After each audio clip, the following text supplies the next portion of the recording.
Hello, I'm Spiros Skidopoulos. And I'm Henry Thuss. Welcome to Fast Five, produced by the Indiana University Media School. Just like Indiana's Big Ten championship hopes, your mustache is gone. What happened? It's a sad day in Hoosier land. And with that, start your timers, because our 5 minutes have begun. And Indiana football was back at home for rivalry week and senior night against the 1-10 team up north, the Purdue Boilermakers. Our Callum Kelly has the recap. Thanks, guys. In what felt like a winter wonderland, Indiana dominated Purdue 66-0 in a battle for the old Oaken Bucket on Saturday, capping off a historic season. It was a day of records as Indiana set a new program mark for offensive touchdowns with 62 on the season, and quarterback Curtis Rourke for 349 yards and 6 touchdowns, tying the IU record for passing touchdowns in a game. Receiver Elijah Surratt also made history, posting 165 yards, the most by a Hoosier in a bucket game, surpassing James Hardy's long-standing record.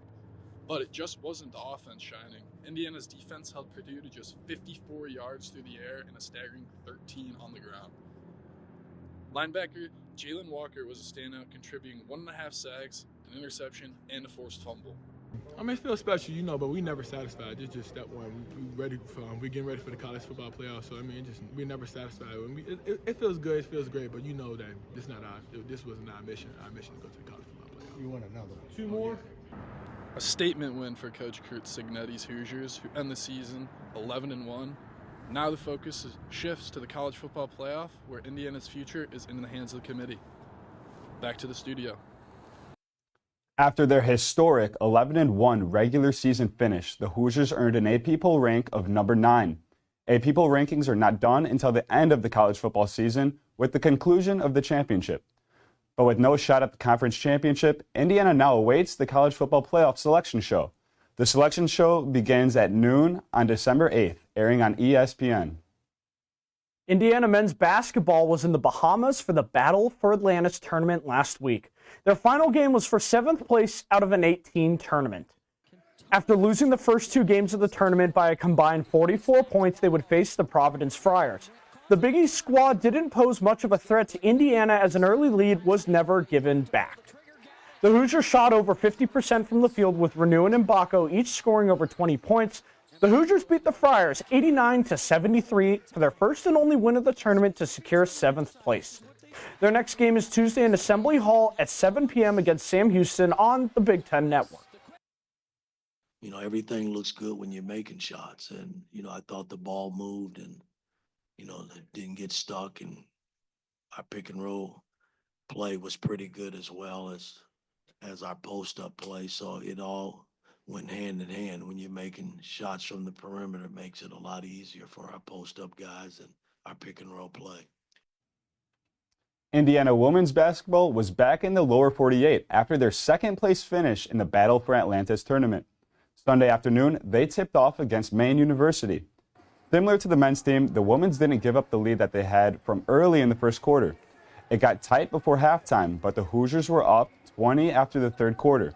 Chloe Moore McNeil's 22 points and the team shooting from over 52% from the field helped the Hoosiers fend off the Black Bear attack in the 78-53 win.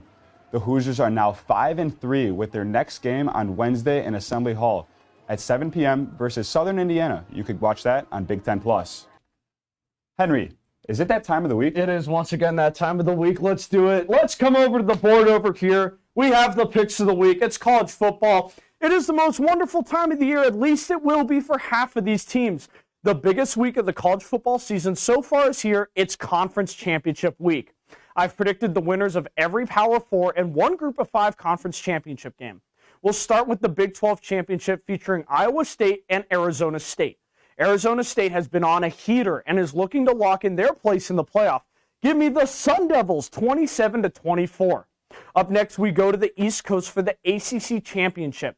We have a clash of an old ACC Titan in the Clemson Tigers, who face the newest ACC member, the SMU Mustangs.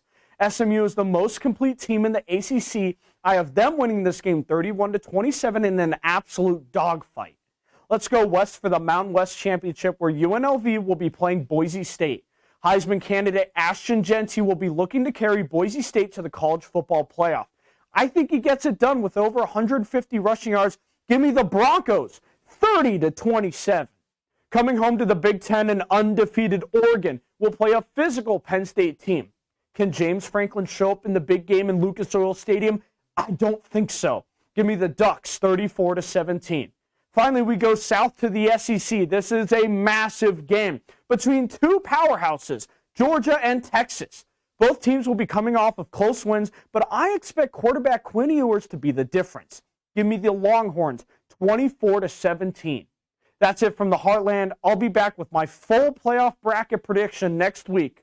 Here we go. Henry, you've done it again. I can't believe it. Come up for air, man. Holy. I need to get on the air machine after that. That was a run. Just like that, our 5 minutes are up. I'm Spiro Skidopoulos. And I'm Henry Thuss. Make sure to catch us on Wednesday for a preview of all your Hoosier sports. Follow all our socials, and thank you for joining us.